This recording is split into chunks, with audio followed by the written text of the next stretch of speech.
മോനെ, അവള് വരും. പക്ഷെ സത്യമോളെ സത്യാമ്മ അംഗീകരിക്കണം, കൂടെ കൂട്ടണം.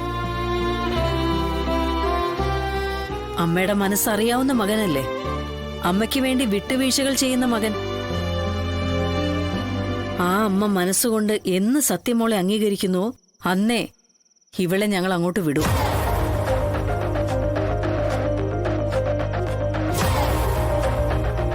ഇനി മറിച്ചാണ് നിന്റെ തീരുമാനമെങ്കില് ഈ അമ്മയെ പിന്നെ നീ മറന്നേക്കണം.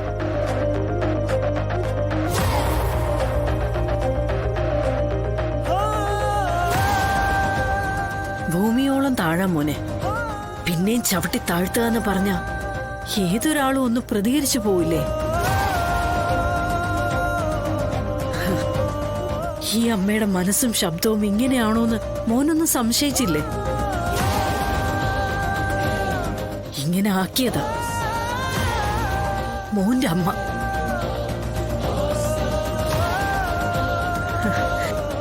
സംസാരിച്ച് തീർക്കാൻ പറ്റാത്ത എന്ത് പ്രശ്നമാ വിഷ്ണു ഈ ഭൂമിയിലുള്ളത്? ഇരുഭാഗത്തെയും കുറ്റങ്ങളും കുറവുകളും ഏറ്റു പറഞ്ഞ് പ്രശ്നങ്ങളൊന്ന് രമ്യതയിൽ പറഞ്ഞു തീർക്കാൻ നോക്ക്. പക്ഷെ അത് പ്രശ്നങ്ങൾ പറഞ്ഞു തീർക്കണമെന്നുള്ള ബോധവും കൂടി ഉള്ളിൽ ഉണ്ടാവണം. അത് സത്യാമ്മയിലില്ല. അതുകൊണ്ടാ എനിക്കിങ്ങനെയൊക്കെ സംസാരിക്കേണ്ടി വന്നത്. ഞാൻ ഈ പറഞ്ഞതിൽ നിന്നും അണുവിട ഞാൻ പിന്മാറില്ല. ഇവളെ ഞാൻ അതിന് അനുവദിക്കില്ല. ദേ, മറിച്ചാണ് സംഭവിക്കുന്നതെങ്കിൽ പിന്നെ പിന്നെ നിങ്ങൾ ആരും ഈ അമ്മയെ ഇനി കാണില്ല. എല്ലാ സ്ഥലത്തും തോൽവികളാണ്.